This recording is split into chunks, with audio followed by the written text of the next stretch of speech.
Hello guys, may bago na naman tayong dating na gel blaster which is M249 machine gun release 2024.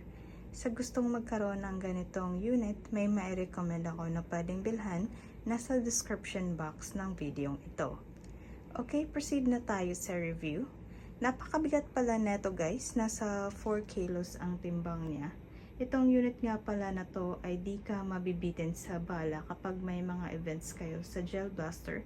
So pwede mo siyang gamitin pang backup sa mga teammates mo habang sumusugod sila, as well as pang defend din. So sa specs naman nga pala nito, as you can see, is high quality nylon, strong blowback system, foldable bipod, metal carry handle, metal trigger guard, Picatinny rail, alloy inner barrel at magazine prime. Ayan. So, pero yung gearbox niya ay nylon lang.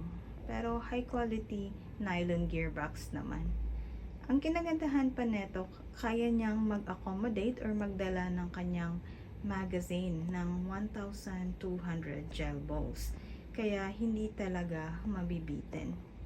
So sa mga mahilig sa mga heavy machine gun na ganitong unit, bagay na bagay ito sa inyo. Ang presyo nga pala neto ay 11,000 to 12,000. Pero syempre pag mag-a-upgrade kayo, lalagpas siya sa ganong presyo. Ayan. So magandang ilagay lang na attachment dito ay scope, at depende na lang sa inyo kung i-upgrade nyo rin pati internals kung may budget naman kayo. So yun lang guys, kung nagustuhan nyo ang video ito, paki-like, share and subscribe sa YouTube channel na to, Sir Kevin Vlogs, para sa mga upcoming videos related sa gel blaster, at syempre para marami pa tayong ma-upload na maraming videos. So ipapakita ko lang to. Ayan. Ayan siya.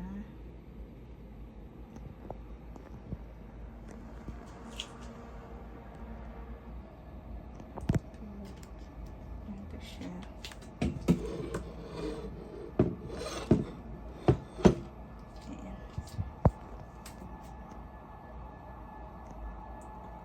So, yan lang guys.